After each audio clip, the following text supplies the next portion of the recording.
Tanse Elim Burju. Ogi Ma Megasyon Adeshakas Makwanidem. My English name is Kevin Sati. And sorry, but I'm very nervous.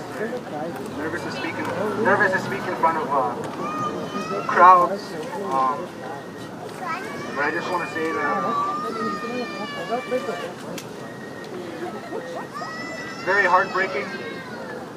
Like Michael said, saying that I just want to share a little bit about myself first.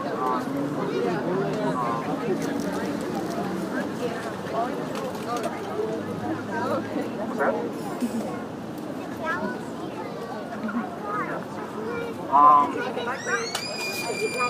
I grew up in a neighborhood, West End, and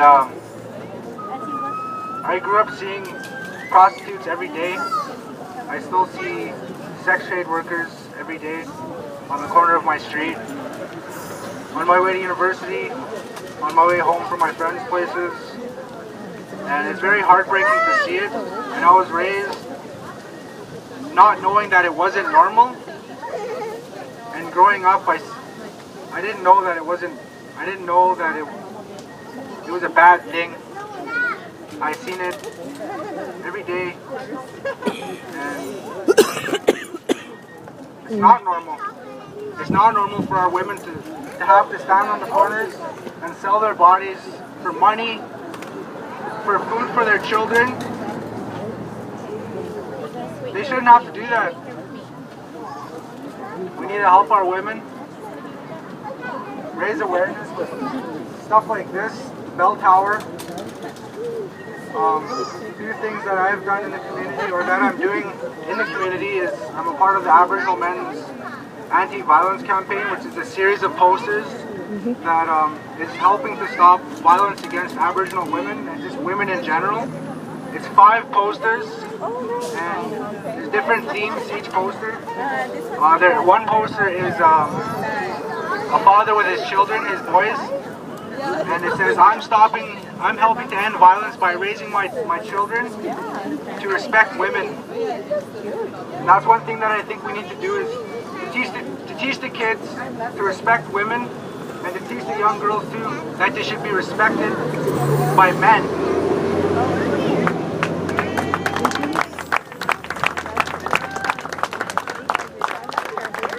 There's so many different things that can be done, but for myself, what I do is I try to attend ceremonies. I try to get my family to come to ceremonies. And I want to encourage people here too, to not be afraid to go to ceremonies, because for so long we're told that it was the devil's work. My grandpa used to tell me it was the devil's work when I would go to ceremonies. But we can't be scared of that. We need to take our families back to the ceremonies, teach the kids how to smudge, teach the kids how to respect each other, and not do things for show, but to do things from in your heart. And I just want to acknowledge Michael too. He's really inspiring to me. He's an inspiration to, I think, all of Winnipeg, all of the North End. And I always think about this hope. I always think about what it means to me, because I was going through a hard time once, and I was about to get a transplant, a kidney transplant, and my grandmother came into my dream, and it was like I was in like a shack or somewhere, and it was horrible in there. And then my granny came in there and she lifted me up, and she said, all she said was, you need to use your gifts to instill hope into your people. And then she walked away, and I woke up and I couldn't believe that. I'd never seen my granny in my dream since, I've never seen her in my dream. But that's one thing that I try to do, is I use my pipe in the community, in the schools, with the kids, and share with them and get them to talk. And I want to encourage everybody else too, to use your gifts, whatever your gifts are, whether it's your ability to work with the community, whether it's your ability to work with youth, to be a coach, teacher. The hope is very powerful. I want to thank Michael, and acknowledge him too that for the hope. Like, it's an amazing thing. Hope.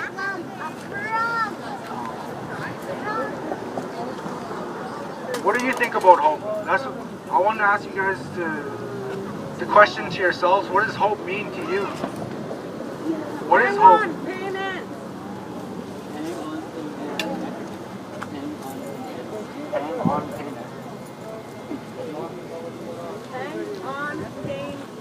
Hang on, pain ends. Exactly. No matter how hard